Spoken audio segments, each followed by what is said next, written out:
I have just found something insane. Look at this screen. You are looking at an account called Exit Room. Look at these numbers. 25.3 million views on this grappler video. 15.8 million views on this Spider-Man glove video. That is over 40 million views on just 2 clips. Most of you see this and think, cool, Fortnite in real life. That is why you are broke. I see this and I see a bank robbery.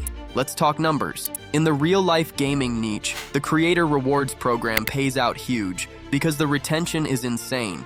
Even at a conservative $0 50 RPM, do the math with me. 40 million views times 50 cents. That is $20,000. 20 grand, generated from 2 videos, that is a yearly salary for some people. This abandoned museum niche is completely wide open. But look at this comment right here. This guy asks, does anyone know how he does these? I do, and I'm going to show you. Today, I am handing you the entire technical blueprint to clone this exact style. We are going to take a Fortnite item, put it in a hyper-realistic abandoned museum, and make it viral. Let's get to work. First, we need a brain. I'm opening ChatGPT. Most of you type in Fortnite grappler in real life, and you get trash. You get a plastic toy that looks like it belongs in a Walmart clearance bin. That is why your content fails. We need texture. We need history. We need to trick the viewer's brain into thinking this object has been sitting in a glass case since the game servers shut down in 2035. I am using a 2-step prompt stack. This is non-negotiable. These are completely free for you in my Telegram. First, I paste in prompt A. This is the concept generator. I'm telling the AI to act as a cinematic set designer and generate a museum exhibit concept for a specific Fortnite item. I want it to understand the materials.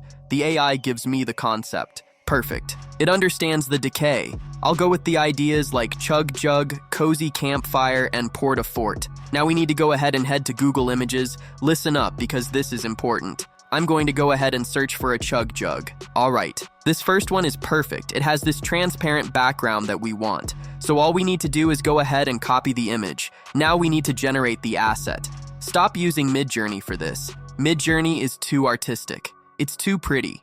We need gritty. We need raw. I'm using GhostScript, specifically the Nano Banana Pro model. It is built for this kind of photorealistic texture. I go to the text box and hit paste so our image is uploaded. I'll then go back to my doc from my Telegram, copy the prompt, then I'll paste that first massive prompt right into the text box. I'm editing the middle section, just telling it to use the chug jug. We are forcing the AI to take the exact geometry and logo of the real game item and re-render it as a physical object. We are telling it, don't imagine a chug jug. Take this chug jug and cover it in 20 years of dust. Hit generate. Boom. Look at the result. It hasn't warped the logo. It hasn't changed the shape. It looks like the real item, but the glass is filthy, the lighting is harsh, and the plastic looks like it has been degrading in a bunker for a decade. Now listen to me. This is important. You cannot just make one image. A museum exhibit isn't one static shot. We need a sequence. Next, I'm doing the cozy campfire. I drag the cartoon campfire PNG into the prompt. Look at how the AI translates this. It takes those low poly stones and turns them into photorealistic, heavy rocks. It turns the cartoon logs into charred ancient timber inside the glass case. It looks like an archaeological exhibit. Then, the port-a-fort. This is the hardest one because of the glow, but look at the output. I drag the blue grenade PNG in. The AI keeps that iconic spherical shape and the blue emission, but it places it behind dirty, smudged glass. The glow interacts with the dust in the room. It looks alien. It looks dangerous. We aren't creating AI art. We are creating evidence. We are building a collection of artifacts. This image-to-image workflow is how you keep the die-hard fans happy because they recognize the item instantly, but the texture makes them question if it's real. If you post those 3 images as a slideshow, you lose. The human eye is addicted to movement. It is a biological survival instinct. We notice things that move. We need to turn these stills into found footage. I'm heading over to Kling AI. I drag my first image, the wide shot of the chug jug, into the reference box. Now pay attention. The prompt box here isn't for describing the item anymore. It's for describing the camera. I'm typing, the camera slowly pans around the glass display case. Dust particles float in the air.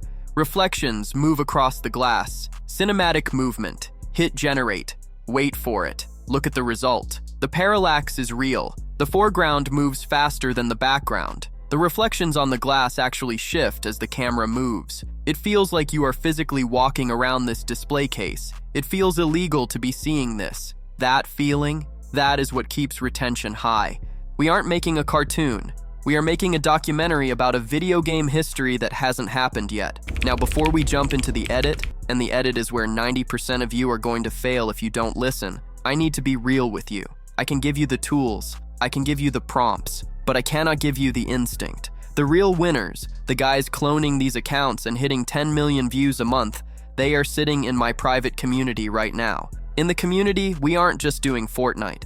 We are breaking down the audio engineering psychology. We are analyzing the hashtag stacks. We are looking at the exact millisecond you need to cut a clip to trigger a dopamine hit.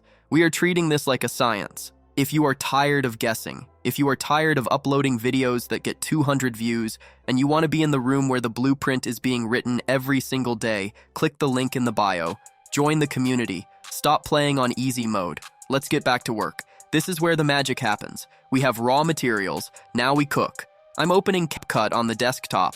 Now head to audio, and you want to search for what was left. This is an eerie but nostalgic audio that's perfect to trigger the emotions we need in the viewer. So drag it onto your timeline and reduce the volume just a little so it isn't overly loud. Drag your 3 Kling AI clips onto the timeline. The first thing you will notice is that the clips are cool, but they are too clean. Digital video is too sharp. It looks like a video game trailer. We need to kill the quality to increase the vibe. We are selling found footage. Now, we need to fine-tune this with the Adjustments tab. Open Custom Adjustments. This is the exact recipe, so pay attention. Grab the temperature slider and drag it down. I'm talking -10 or -12. We need to freeze the image. Then, grab the tint slider. Push it up to +8. This introduces a green-magenta hue. Why do we do this? Because in color theory, green and magenta are unnatural lighting colors. They make the viewer feel subconsciously sick or uneasy. That uneasiness keeps them watching. Next, look at the shadows. Drop them down to -7. We want the corners of the museum to be pitch black so the viewer's imagination fills in the horror. Finally, crank the vignette up to +15. This darkens the edges and forces the viewer's eye dead center on the grappler. There is nowhere else to look.